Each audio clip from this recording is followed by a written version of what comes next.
సిరుల రాణిని చేయి పట్టి శ్రీహరిగా మారునని రాసి పెట్టి వరుని జాతకం వేచి ఉన్నదమ్మా.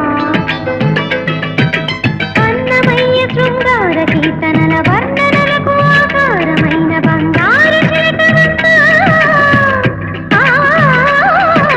రాముని సుమసరమా, రాముని సుమసరమా. కదిలే వెన్నెల శిల్పమా, కలలే అలగను రూపమా, అనుమతి నడకట ఎదసడిలో అలకడి రేపే అపురూపమైన భావమా.